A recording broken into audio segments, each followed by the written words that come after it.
Assalamualaikum. Hope so. All of you will be doing great. And welcome to the part number 5 of Pakistan Navy Sailor Test Preparation 2026. ये जो मैं MCQs बना रहा हूँ ये सिर्फ टेक्निकल के लिए नहीं है बल्कि मेरीन नेवल पुलिस MTD और इसके अलावा बकाया जितने भी ब्रांचेस है उस तमाम के लिए ये MCQ सही है। इससे आपका टेस्ट इंशाल्लाह पास होगा। वीडियो को स्टार्ट करने से पहले हम अपने 3 कोर्सेज ऑफर करते हैं जिसकी डिटेल्स आगे मैं वीडियो में बताऊंगा। सो अगर आपको कोई भी कोर्स अच्छा लगता है तो गिवन नंबर पर हमारे साथ कांटेक्ट कर सकते हैं। अब आइए अपनी वीडियो को स्टार्ट करते हैं। Your first MCQs is motion of a wheel is blank, यानी बाज़ औक़ात इस टाइप के एमसीक्यूज आएंगे कि व्हील की जो मोशन है या फिर हमारा अर्थ जो सन के इर्द गिर्द घूम रहा है ये जो मोशन है ये किस मोशन की एग्जाम्पल है। तो यहाँ पर देख ले मोशन ऑफ अ व्हील। अब मोशन ऑफ अ व्हील में होता क्या है कि एक फिक्स्ड एक्सिस है। फॉर एग्जाम्पल ये हमारे पास एक बॉडी है। सो ये जो बॉडी है ये अपने एक्सिस के इर्द गिर्द घूम रही होती है। ठीक है, एक्सिस कैसे लिखते हैं, AXIS, ये एक्सिस की स्पेलिंग है। सो मोशन ऑफ अ व्हील जो है ये हमारे पास रोटेटरी मोशन की एग्जाम्पल है। इसके अलावा फैन को देख ले, फैन भी अपने जो उसका मोटर होता है, मैं यहाँ पर देखिए ये जो फैन है इसको देख ले, सॉरी ये फैन है। अब फैन देख ले अपने एक फिक्स पॉइंट के इर्द गिर्द घूम रहा है। तो ये कौन सा मोशन है, ये रोटेटरी मोशन है। अब सर्कुलर मोशन क्या होता है या फिर सर्कुलेटरी मोशन क्या होता है। सर्कुलेटरी मोशन में होता है क्या है कि एक ऑब्जेक्ट जो होता है वो दूसरे ऑब्जेक्ट के इर्द गिर्द घूम रहा होता है। अब आप कहेंगे सर एग्जाम्पल्स कौन से, सो अपने अर्थ को देख ले। अर्थ जो है वो सन के इर्द गिर्द घूम रहा होता है या फिर जो हमारे अर्थ के ऊपर सैटेलाइट्स है वो हमारे अर्थ के इर्द गिर्द घूम रहे होते हैं। इसके अलावा बकाया प्लैनेट्स देख ले, सब वो सन के इर्द गिर्द घूम रही है। तो वो कौन सा मोशन है, वो सर्कुलर मोशन है। अब लीनियर मोशन कौन सा है। बेसिकली मोशन के बहुत ज़्यादा टाइप्स है लेकिन आपके मैट्रिक लेवल पर ये 3 मोशंस के टाइप आपके पेपर में आएंगे। लीनियर मोशन क्या होता है, लीनियर मोशन ये होता है कि आपका एक फिक्स पॉइंट है, इस फिक्स पॉइंट से कभी आप आगे जा रहे हैं कभी पीछे जा रहे हैं। इसको हम थोड़ा सा जूम कर लेते हैं ताकि हमें समझ आ जाए। यहाँ पर देख ले ऑसिलेटरी मोशन को देख ले, बेसिकली हमारे पास लीनियर मोशन है। ये आपका पॉइंट 0 है, इससे कभी आप पीछे जा रहे हैं कभी आगे जा रहे हैं। सो खुलासा ये है, समरी ये है कि सर्कुलर मोशन में एक ऑब्जेक्ट दूसरे ऑब्जेक्ट के इर्द गिर्द घूमेगा, रोटेटरी में अपने इर्द गिर्द घूमेगा और लीनियर में अपने एक यानी जो मीन पोजीशन है कभी उससे आगे जाएगा तो कभी पीछे जाएगा। MCQ number 2 is if a body covers equal distance in equal interval of time this motion is called. अच्छा, मोशन सबसे पहले होता क्या है। अगर मैं कहूँ कि हमारा एक बैकग्राउंड है, यहाँ पर आप खड़े हुए हैं, ठीक है। सो अगर आप इस बैकग्राउंड के अकॉर्डिंग अपना पोजीशन चेंज करें, पहले आप ए पोजीशन पर थे फिर आप बी पोजीशन पर आ गए, तो उसका मतलब क्या है कि आप मोशन में है। अब मोशन के 2 टाइप्स है, uniform motion and non uniform motion. अब अगर एक बॉडी इक्वल डिस्टेंस कवर कर रही है इक्वल इंटरवल ऑफ टाइम में, से हमारे पास कौन सा मोशन है, ये यूनिफॉर्म मोशन है। इसके बिल्कुल अपोजिट होता है नॉन यूनिफॉर्म मोशन। जब एक body equal distance not cover, यानी if a body do not cover equal distance in equal interval of time, फिर ये कहलाता है नॉन यूनिफॉर्म मोशन। ठीक है, सो अगर एक बॉडी इक्वल डिस्टेंस कवर कर रही है इक्वल टाइम में तो यूनिफॉर्म मोशन होगा, और अगर नहीं कवर कर रही से नॉन यूनिफॉर्म मोशन होगा। एमसीक्यू नंबर 3 इज ऐसा यूनिट ऑफ फोर्स। सो बेटा मैंने आपको प्रीवियस वीडियो में भी यूनिट्स के बारे में बताया था कि आपके टोटल 29 यूनिट्स हैं जिसमें 22 आपके डिराइव्ड यूनिट्स है और 7 आपके बेस्ड यूनिट्स है। वो जो 7 यूनिट्स है मैंने यहाँ पर दिए हुए हैं, टाइम है, लेंथ है, मैस है, इलेक्ट्रिक करंट है, टेम्परेचर है, अमाउंट है, ल्यूमिनस इंटेंसिटी है। फिर यही जो आपके 22 यूनिट्स है ये नहीं 7 यूनिट से डिराइव्ड किए गए। अब ऑप्शन ए को देख ले जाओ, ये हमारे पास वर्क का ऐसा यूनिट है। जो ऑप्शन बी है न्यूटन, ये फोर्स का ऐसा यूनिट है। जो पास्कल है ऑप्शन सी, ये प्रेशर का ऐसा यूनिट है। और जो ऑप्शन डी है केल्विन, ये हमारे पास टेम्परेचर का ऐसा यूनिट है। MCQ number 4 is Newton second law, यानी न्यूटन के सेकंड लॉ का मैथमेटिकल फॉर्म पूछा जा रहा है। तो ऑप्शन ए को देख ले, P is equal to M, ये बेसिकली मोमेंटम का फॉर्मूला है। ठीक है, ऑप्शन बी को देख ले, F dot D cos theta, ये वर्क का फॉर्मूला है, लेकिन जो ऑप्शन सी है F is equal to M है, ये हमारे पास न्यूटन का सेकंड लॉ है। अच्छा, न्यूटन के फर्स्ट लॉ को देख ले, इसको हम लॉ ऑफ इनर्शिया कहते हैं। सेकंड लॉ के मुताबिक एफ हमारे पास एम ए के बराबर होता है, और जो थर्ड लॉ है ये इक्वल एंड अपोजिट रिएक्शंस के बारे में बात करता है। लाइक आपने एक बॉल उठाया, उसको दीवार के ऊपर मार दिया, बॉल वापस आपकी तरफ आएगा, यानी आपने दीवार के ऊपर एक्शन किया और दीवार ने आपके ऊपर रिएक्शन किया। Screen number 5 is at centre of earth weight of a body is. So centre of earth क्या होता है, यानी अगर आप अर्थ के मेंटल पर चले जाए, इसके कोर के ऊपर चले जाए, तो वहां पर जो जी की वैल्यू होंगी वो जीरो हो जाएंगी। अब इसके पीछे बहुत ज्यादा रीजंस बताए जाते हैं, लेकिन जो इसका जो एक मेन रीजन है वो ये है कि जब अर्थ के सेंटर पे जाएंगे तो वहां पर जो वो फोर्स जो आप ऊपर की तरफ खींच रही है और वो फोर्स जो आपको नीचे की तरफ खींच रही है, वो आपस में इक्वल हो जाती है। और जब दो फोर्सेस आपस में इक्वल हो जाती हैं, वो एक दूसरे के जो क्या कहते हैं ताकत होती है उसको कैंसल आउट कर देती है। सो दैट्स व्हाई जो जी की वैल्यू है वो अर्थ के सेंटर के ऊपर हमेशा जीरो रहेंगी। MCQ number 6 is if A is equal to 1, 2, 3, 4 and B is equal to 3, 4, 5, 6 then A intersection B। अच्छा बेटा, सो पाकिस्तान नेवी का हमारे पास ये एक स्पेशल कोर्स अवेलेबल है। अगर आप ये कोर्स बाय कर लेते हैं सो बिलीव इन मी, आपका टेस्ट पास भी होगा और आपकी सिलेक्शन भी होगी। ये मैंने मैथ के MCQs बनाए हैं और ये सिर्फ और सिर्फ 9th के MCQs नहीं हैं, बल्कि 9th और 10th दोनों के MCQs आपके कलेक्टिवली मिलेंगे। पेजेस टोटल कितने हैं, सो वो यहाँ से आप अंदाज़ा लगा सकते हैं। टोटल 27 इसमें पेजेस है, लेकिन इसमें आपके 9th और 10th के तमाम जो इम्पोर्टेंट चैप्टर्स है वो कवर किए गए हैं। और इंशाल्लाह अगर आप ये MCQs करेंगे जो मैंने इस PDF में लिखे हुए, सो इंशाल्लाह आपका टेस्ट पास भी होगा और आपकी सिलेक्शन भी होगी। तो टोटल 3 कोर्सेज है जो मैंने आपको बिगिनिंग में बताया। अगर आप PDF कोर्स बाय करना चाहते हैं तो उसकी प्राइस 2200 है। अगर इससे आप बेहतर कोर्स बाय करना चाहते हैं बुक की शक्ल में, तो उसकी प्राइस 3500 है, जिससे पहले 4200 थी। और अगर इससे भी आप बेहतरीन कोर्स बाय करना चाहते हैं तो उसकी जो प्राइस है वो 4200 है, जिससे पहले 5300 थी। तो कोई भी कोर्स समझ में आ रहा है तो हमारे साथ गिवन नंबर 0325564145 पर कांटेक्ट कर सकते हैं। अच्छा बेटा, इंटरसेक्शन में क्या होता है, यहाँ पर देखिए एक सर्कल ये है और एक सर्कल ये है। अब यहाँ पर इसमें से एक स्पेसिफिक एरिया को जो ग्रीन किया गया है, इसका मतलब ये है कि हमने इस दोनों में से वो एलिमेंट्स लिखने हैं जो दोनों में मौजूद है। अब दोनों में कौन कौन से यहाँ पर एलिमेंट्स मौजूद है, देखिए यहाँ पर 1 है लेकिन यहाँ पर नहीं है, सो 1 नहीं लिख सकते। जो नहीं लिख सकते उस पर मैं क्रॉस लगाऊंगा, 1 नहीं लिख सकते। फिर 2 यहाँ पर है लेकिन यहाँ पर नहीं है, 2 भी नहीं लिख सकते। 3 यहाँ पर है, यहाँ पर भी है, सो पहले हम लिख लेंगे 3, ठीक है। 5 यहाँ पर है लेकिन यहाँ पर नहीं है।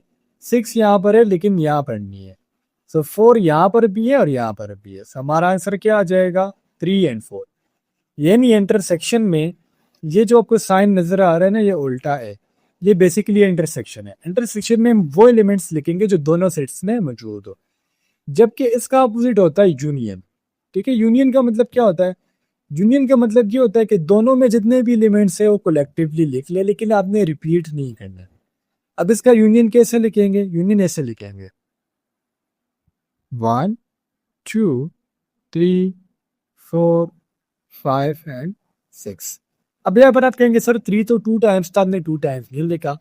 4 भी 2 टाइम्स था, आपने 2 टाइम्स नहीं लिखा। सो बेटा मैंने यही बात आपको यूनियन में बताई है कि एलिमेंट्स हम कलेक्ट करेंगे, लेकिन जो एलिमेंट्स रिपीट होंगे वो हम रिपीटिवली नहीं लिखेंगे। MCQ number 7 is a set having no element is called, यानी वो सेट जिसके पास कोई भी एलिमेंट नहीं है, तो इसको हम नल सेट भी कहते हैं और एम्प्टी सेट भी कहते हैं। सो हमारा जो करेक्ट ऑप्शन है वो ऑप्शन डी है, both A and B is the correct option for this question. आप इसको ऐसे भी लिख सकते हैं जबकि ऐसे भी लिख सकते हैं। तो अगर किसी एलिमेंट में, किसी सेट में कोई भी एलिमेंट नहीं है तो वो नल सेट भी कहलाता है और एम्प्टी सेट भी कहलाता है। It is a matrix having only one column is called. So matrix क्या होता है, फॉर एग्जांपल ये आपको एक ऐसे कॉलम दिया गया है, ठीक है। अब अगर इस कॉलम के अंदर आप डिजिट्स लिखेंगे, नंबर्स लिखेंगे, तो ये कॉलम में चेंज हो जाएगा। अब वो मैट्रिक्स यानी मैट्रिक्स में सॉरी चेंज हो जाएगा। अब वो मैट्रिक्स जिसके पास सिर्फ एक कॉलम होगा, ठीक है, यानी 1 2 3 एक कॉलम है ना, देखिए सिर्फ एक कॉलम है। सो वो मैट्रिक्स जिसके पास सिर्फ और सिर्फ एक कॉलम होगा ये कहलाएगा कॉलम मैट्रिक्स। अच्छा, स्क्वायर मैट्रिक्स कौन सा होगा? स्क्वायर मैट्रिक्स हम उस मैट्रिक्स को कहेंगे जिसमें number of rose and number of columns equal होंगे। और रो मैट्रिक्स कब होगा? रो मैट्रिक्स तब होगा जब किसी मैट्रिक्स में हमारे पास सिर्फ और सिर्फ एक रो 1 2 3, तो हमारे पास क्या कहलाते हैं? हमारे पास रो मैट्रिक्स कहलाता है। ये कॉलम मैट्रिक्स नहीं है बिकॉज यहाँ पर कॉलम्स कितने? 3 है। आइडेंटिटी मैट्रिक्स क्या होगा? आइडेंटिटी मैट्रिक्स वो मैट्रिक्स होता है जब किसी मैट्रिक्स में तमाम नंबर सिर्फ 1 1 1 हो। कैसे 1 1 1 हो? यहाँ पर आप देख ले 1 1 1 1 1 2, जितनी भी एंट्रीज हो वो क्या हो? वो 1 हो। वीडियो थोड़ी लंबी जा रही है और रीजन ये कि मैथ के क्वेश्चन है, थोड़ा समझाना जरूरी है। यहाँ पर फिर से दो सेट्स दिए गए हैं। एक सेट ए है जिसमें एलिमेंट्स है 2 3 1 4, फिर बी सेट दिया गया जिसमें 1 0 एंड 2 3 है। हमने फाइंड क्या करना? ए प्लस बी फाइंड करना। तो जब भी आपने सेट्स को ऐड करना तो बहुत ईजी है। यहाँ पर आप देख ले 2 को 1 के साथ मल्टीप्लाई कर ले, क्या आ जाएगा? 3 आ जाएगा। फिर 3 को ऐड कर ले 0 के साथ, सो आ जाएगा 3। से एक सेट हमारा ये आ गया। दूसरा सेट कैसे आएगा? इस 1 को इस 2 के साथ मल्टीप्लाई कर ले, 3 आ जाएगा। और 4 को आप 3 के साथ ऐड कर ले, सो 7 आ जाएगा। तो 3 3 एंड 3 7 ये हमारे पास मौजूद है ऑप्शन ए में। MCQ number 10 is choose conjunction. अच्छा, यहाँ पर मेरे से गलती ये हुई है कि मैंने कंजंक्शन की जगह प्रीपोजिशंस लगाए हैं, लेकिन इसका बेनिफिट आपको ये होगा कि इसकी आप एक स्क्रीनशॉट ले ले यूजेस ऑफ प्रीपोजिशन, तो इससे आपकी प्रीपोजिशन में काफ़ी आपको आसानी हो जाएगी। कंजंक्शंस क्या होता है? कंजंक्शन का मतलब क्या होता है कि दो नाउन्स को आपस में मिलाना, दो प्रोनाउन को आपस में मिलाना। अब यहाँ पर देखिए आई लाइक टी, टी एक नाउन है, कॉफ़ी दूसरा नाउन है। तो यहाँ पर आई लाइक टी बट कॉफ़ी गलत आता है, आई लाइक टी ये भी गलत आता है। लेकिन जो ऑप्शन सी है एंड, यानी इसका मतलब ये है कि मुझे कॉफ़ी और टी दोनों पसंद है। So I like tea and coffee. MCQ number 11 is choose correct spelling. अब ये जो स्पेलिंग है बेसिकली सेपरेट का स्पेलिंग है, और सेपरेट का जो करेक्ट स्पेलिंग है वो ऑप्शन ए में हमारे पास अवेलेबल है, SEPARATE। अच्छा, करेक्ट स्पेलिंग पेपर में काफ़ी आते हैं, लेकिन ऐसे स्पेलिंग आएंगे जो आपको कंफ्यूज करे, जिस तरीके से अचीव, रिसीव, कमांडर, करप्शन, ये मैंने कुछ बताए हैं। इसी तरीके से बकाया आप मेरे लिए सर्च कर सकते हैं। Screen number 12 is choose article. Blank our को ही किया। अच्छा बेटे, मैंने आपको आर्टिकल्स का किस्सा बार बार सुनाया है। आर्टिकल्स बेसिकली 2 टाइप्स के हैं और इसके काइंड्स कितने हैं? 3 काइंड्स है। ए और एन ये हमारे पास इनडेफिनिट आर्टिकल है और द आपका डेफिनेट आर्टिकल है। इसके यूजेस क्या हैं? जब आपको कोई नाउन दिया गया हो, वो नाउन सिंगुलर हो और काउंटेबल हो, तो आप आर्टिकल ए और एन यूज़ करेंगे। जबकि अगर आपको कोई नाउन दिया गया हो जो स्पेसिफिक हो, तो वहाँ पर आप आर्टिकल द यूज़ करेंगे। अब आपके ख्याल में यहाँ पर हम क्या यूज़ करेंगे? सो ज़्यादातर बच्चे कहेंगे सर यहाँ पर हम ए यूज़ करेंगे, क्योंकि ए आवाज़ देता है बाज़ात वन का, यानी वन के सेंस से हम ए को यूज़ करते हैं। लेकिन यहाँ पर हम एन को यूज़ करेंगे। अब हम एन को क्यों यूज़ करेंगे ये भी बता देता हूँ। हम ये हावर नहीं पढ़ते, हम आवर पढ़ते हैं। और ये आपने पढ़ा होगा जब भी कोई साउंड वोवल से स्टार्ट हो, A E I O U से, तो वहां पर हम एंड यूज करते हैं। सो दैट्स व्हाई यहाँ पर हमारा जो करेक्ट ऑप्शन है वो ऑप्शन बी है। MCQ number 13 is synonym of quick. Synonyms क्या होते हैं? सिनोनिम्स यहाँ पर हम देख लेते हैं ताकि आपको आसान। अ वर्ड और phrase that has the same और exact meaning is another word और फ्रेज। सिनोनिम्स को हम उर्दू में मुतरादिफ अल्फाज कहते हैं, यानी इंग्लिश में वो वर्ड्स जिसकी मीनिंग दूसरे वर्ड्स के साथ सेम हो या सिमिलर। अब यहाँ पर देखिए क्विक, क्विक का मतलब होता है तेज। तो फास्ट भी इसका सिनोनिम है, स्पीडी भी इसका सिनोनिम है, एंड हरीड भी इसका सिनोनिम है। सो हमारा जो करेक्ट ऑप्शन है वो है ऑल ऑफ दीज। इसके बिल्कुल जो अपोजिट होता है एंटोनिम। अ वर्ड और phrase that has the opposite meaning as another word और फ्रेज, यानी किसी दूसरे वर्ड का जो बिल्कुल अपोजिट मीनिंग बताए वो एंटोनिम है। जिस तरीके से बिग यानी बड़ा तो स्मॉल, ठीक है। टॉल यानी लंबा, शॉर्ट। फास्ट यानी तेज तो स्लो। अर्ली यानी जल्दी तो लेट। तो इस तरीके से आप बकाया भी देख सकते हैं। Number 14 is most populous province of Pakistan. सो ये पाकिस्तान का मैंने मैप यहाँ पर लगाया हुआ है। ये जो आपको बड़ा नजर आ रहा है, ये का बलोचिस्तान है। यहाँ पर बलूचिस्तान की साइड में आपको सिंध नज़र आ रहा है, ये पंजाब है, और ये हमारा खूबसूरत सा यहाँ पर ये आपका KPK है। अब आप देख ले एरिया के लिहाज से तो पंजाब सबसे बड़ा। तो अगर एरिया के लिहाज से पूछा जाता है तो वो बलूचिस्तान था सिर्फ।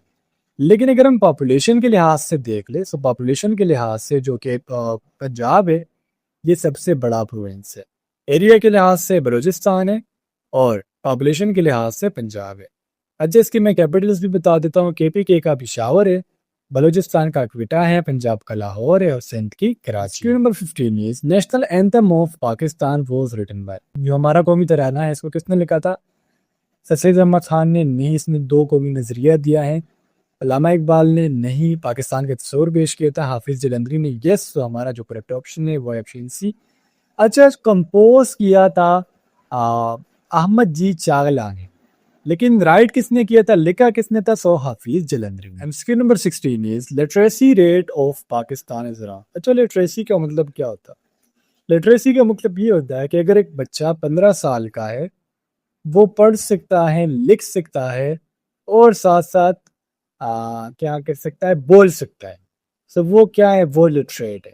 और पाकिस्तान की जो लिटरेसी रेट है वो अभी 60% है। यहाँ पर प्रोविंशनल आप देख ले, पंजाब की लिटरेसी रेट सबसे ज्यादा है 66%, यानी 100 में से 66 बंदे पढ़े लिखे हैं।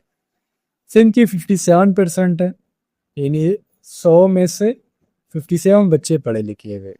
KPK में 51% है और बलूचिस्तान में 42% है। ये लेकिन ये जो रेट है अकॉर्डिंग टू डिग्रीज है। अगर हम अकॉर्डिंग टू स्किल्स देखें, यानी जो बच्चे काबिल है, तो सबसे ज्यादा इस्लामाबाद के। अब आप फिर कहेंगे सर पंजाब में, इस्लामाबाद यानी पंजाब में आता है, वो आपकी बात ठीक है, लेकिन इस्लामाबाद तो बाज़ वक़्त एक सेपरेट कंसिडर किया जाता है। इसको हम ICT भी कहते हैं, ठीक है। तो इस्लामाबाद में सबसे ज़्यादा लिटरेसी रेट है और दूसरे नंबर पर KPK आती है। KPK में बाज़ बच्चे ऐसे भी है जो 3 ज़ुबानें एक टाइम पर बोल रहे होते हैं। सो अगर हम वैसे नॉर्मली देख लें डिग्रीज के लिहाज से फिर वो पंजाब है। हम skill number 70 is doctors to hospital as teachers to. तो यहाँ पर ये रिलेशन में आपको काफ़ी दफ़ा समझा चुका हूँ। डॉक्टर जो होते हैं ये होते हैं हॉस्पिटल में, तो टीचर होते हैं कहाँ पर? टीचर होते हैं स्कूल में। अच्छा, अगर ये रिलेशन ऐसे दिया होता डॉक्टर इज टू पेशेंट, यानी डॉक्टर ट्रीट करते हैं पेशेंट को, तो फिर टीचर किसको पढ़ाते हैं? फिर वो पढ़ाते हैं स्टूडेंट्स को। Question number 18 is find the odd one out, iron, gold, copper and cotton. So बेटा जो आयरन है, गोल्ड है और कॉपर है, ये तीनों आपके मेटल्स हैं, ठीक है। लेकिन जो ऑप्शन डी है कॉटन, ये कपास है, इससे कपड़े बनाए जाते हैं। सो दैट्स व्हाई जो ऑप्शन डी है यहाँ पर ये डिफरेंट है। और ये मैंने आपको पहले ही बताया था, ऑड वन या which one is different from the list और which word is out of the list. इसका मतलब ये होता है कि जो आपको 4 ऑप्शन दिए गए हैं, इसमें से एक ऑप्शन आपने चूज करना है जो बताया से different. Question number 19 is 1, 4, 9 and 16। ये बेसिकली यहाँ पर आपने करनी है एडिशन। 1 में 4 ऐड कर ले सो आ जाएगा, सॉरी 1 में 3 ऐड कर ले सो आ जाएगा 4, फिर 4 में 5 ऐड कर ले सो आ जाएगा 9, 9 में अब क्या कर ले 7 को ऐड कर ले सो आ जाएगा 16, 16 में अब क्या कर ले 9 को ऐड कर ले, तो आपका आंसर आ जाएगा 24। The last MCQs is find the odd one. Again वही बात आ जाती है, हमने डिफरेंट चूज करना है। सो यहाँ पर देख ले जनवरी, फरवरी और मार्च, ये तीनों क्या है? ये मंथ्स के नेम्स है। लेकिन जो ऑप्शन बी है ये आपके डे का नेम है। सो देट्स व्हाई जो ऑप्शन बी है यहाँ पर ये डिफरेंट हो। सो स्टूडेंट्स, उम्मीद करता हूँ आज की वीडियो से आपको कुछ न कुछ सीखने को मिला होगा। इंशाल्लाह नेक्स्ट वीडियो में मिलते हैं। अल्लाह हाफिज़।